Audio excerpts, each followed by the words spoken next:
আমাদের উল্লাপাড়াতে 50 টাকা থেকে শুরু করে 100 টাকার মধ্যে এত সুন্দর সুন্দর স্ট্রিট ফুডের দোকান হয়েছে, আমি এটা ভাবতেই পারিনি। গতকাল সারাদিন কি কি খেলাম আর কোথায় ঘুরতে গেলাম এই নিয়ে আজকে আমার ডেইলি ব্লগ। আসসালামু আলাইকুম এভরিওয়ান, আশা করি সবাই ভালো আছেন, আমিও ভালো আছি আপনাদের দোয়াতে। গতকাল যেহেতু ফ্রাইডে ছিল তাই আমরা একটু ঘুরতে বেরিয়েছিলাম। তো সকালবেলা উঠে পরোটা আর ডিম ভাজি দিয়ে সকালে নাস্তা সেরে নিচ্ছি, সাথে ছিল আলু ভাজি। আর এই যে পরোটা দেখছেন এটা আমার ফ্রোজেন করা ছিল। ভিডিওতে ইনশাআল্লাহ আমি কিভাবে ফ্রোজেন করে পরোটা রেখে দেই এই ভিডিও নিয়ে আসবো। যাই হোক, খাওয়া দাওয়া শেষে এই তো রেডি হয়ে গেলাম। এই তো তারপরে বের হয়ে গেলাম আমার গন্তব্যের উদ্দেশ্যে। আমার গাছে একটা ফুল ফুটেছিল, সেই ফুলটা হাতে নিয়ে নিলাম। সত্যি বলতে আজকে সকালবেলার ওয়েদারটা খুবই সুন্দর ছিল, খুবই মিষ্টি বাতাস বইছিল। এই তো সুন্দর ধরেল বিল পাড়ি দিয়ে যাচ্ছিলাম। এই তো মাঝ রাস্তায় ওর স্টুডেন্টরা মাদ্রাসার জন্য টাকা তুলছিল, সেখানে টাকা দিয়ে যাচ্ছিলাম। এত সুন্দর বাতাসে মন প্রাণ দুটোই ভরে যাচ্ছিল, খুব শান্তি লাগছিল আসলে। এই তো যাওয়ার পথে আবার ধামাইকান্দি একটু থামালো, এখানে একটা পার্সেল ছিল, সেই পার্সেলটা নেওয়ার জন্য আমরা একটু দাঁড়িয়ে গেলাম।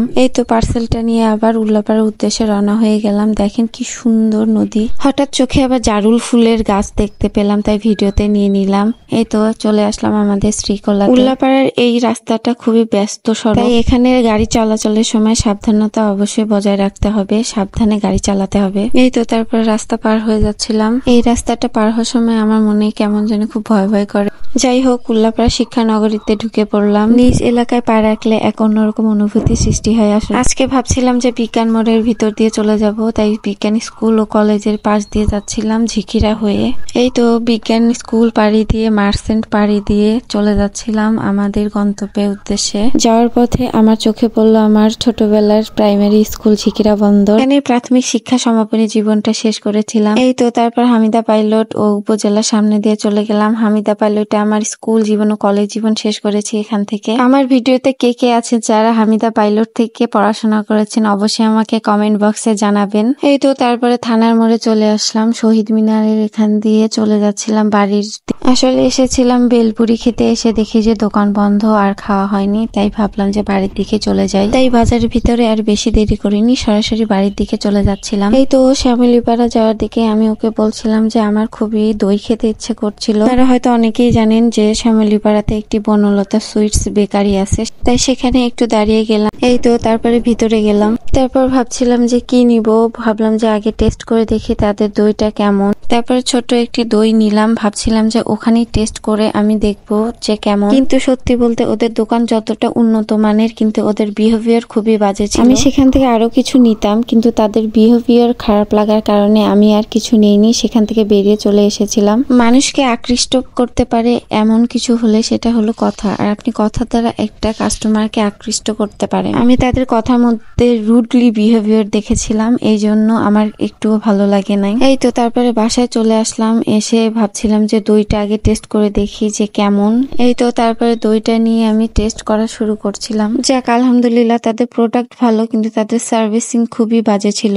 তারপরে তো আমার ভাতিজাকে খাওয়াই বললাম যে বল কেমন হয়েছে, তো ও খেয়ে বলতেছে যে না দইটা ভালো আছে, সমস্যা নেই। তারপরে এই যে আমাদের খরগোশটা শুধু রাগ করে সব চিপস ফেলে দিল।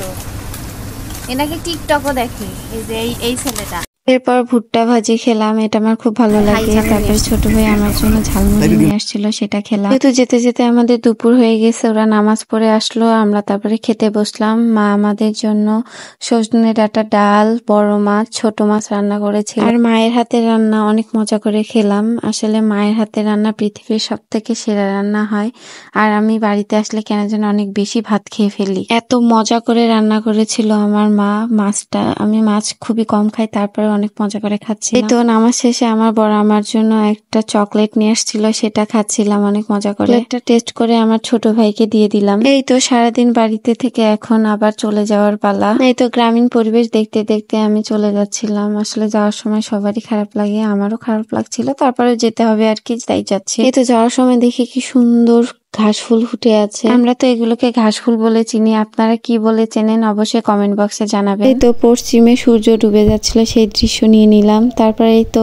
ওভারব্রিজের কাছে চলে আসলাম। গতকাল যেহেতু ফ্রাইডে ছিল তাই অনেক জ্যাম ছিল রাস্তার মধ্যে। এই তো উন্মুক্ত মঞ্চের এখানে সবাই বসেছিল। বিকালের টাইমটা এখানে এসে সবাই আড্ডা দেয়, চা খায় আর কি। এই তো যাওয়ার পথে দেখলাম যে এখানে সুন্দর সুন্দর স্ট্রিট ফুডের দোকান বসেছে, দেখে তো বেশ ভালোই লাগলো। আমাদের উল্লাপাড়াতে যেহেতু নতুন দোকান, তাই ভাবছিলাম কিছু একটা ট্রাই করে যাই যে কেমন কি অবস্থা। উল্লাপাড়া এই জায়গাটাকে গুলিস্তান মোড় বলে, এখানে এই দোকানগুলো বসে। প্রায় অনেকেই এসেছে এখানকার খাবার ট্রাই করার জন্য। আসলে আমি আজকে নতুন দেখলাম, আমি এর আগে কখনো দেখি নাই, তাই ভাবছিলাম কথা না বাড়িয়ে কিছু একটা তো ট্রাই করা উচিত। এখানে 50 টাকা থেকে শুরু করে 100 টাকার মধ্যে আপনি বার্গার পেয়ে যাবেন, সাথে ছিল ফুচকা, পিৎজা, অনেক কিছুই ছিল। আমি ভাবলাম যে একটা বার্গার ট্রাই করে দেখি কেমন কি অবস্থা এখানকার বার্গারের। আমি চিকেন বার্গার অর্ডার করেছিলাম, এটার প্রাইস ছিল 70 টাকা। এখানে ভেজিটেবল বার্গারও আছে 50 টাকা থেকে শুরু। ফুচকা ছিল, ফুচকা 50 টাকা থেকে শুরু। ভেবেছিলাম আজকে বার্গার ট্রাই করার পরে কোনো একদিন পিৎজা ট্রাই করব, তাই আজকে প্রথমত বার্গারটাই ট্রাই করে দিই। তো তারপরে তাদের মেনু কার্ডটা আমি ভিডিও করে নিলাম। আপনারা চাইলে এখানে এসে ট্রাই করে দেখতে পারেন কেমন লাগে। এখানে মোমোসও পাওয়া যায়, আবার মিট বক্সও পাওয়া যায়। আপনারা এসে যে কোনো কিছু ট্রাই করে দেখতে পারেন। যাই হোক, এবার আমি আমার মন্তব্য ব্যক্ত করি। আমার কাছে বার্গার টেস্টটা বেশ ভালো লেগেছে, তবে বার্গারটার টেস্টটা ভালো ছিল, তবে আমার মনে হয় যে প্রাইস অনুযায়ী তাদের চিকেনের পরিমাণটা খুবই কম ছিল। তারা চাইলে চিকেনের কোয়ান্টিটিটা একটু বাড়িয়ে দিতে পারে। তারপরেও বলবো সব মিলিয়ে বেশ ভালো, খারাপ না। আপনারা এসে এখানে ট্রাই করে দেখবেন। আজকের ব্লগটি এই পর্যন্তই থাকুক। আল্লাহ হাফেজ, ভালো থাকবেন, ইনশাল্লাহ আবার দেখা হবে।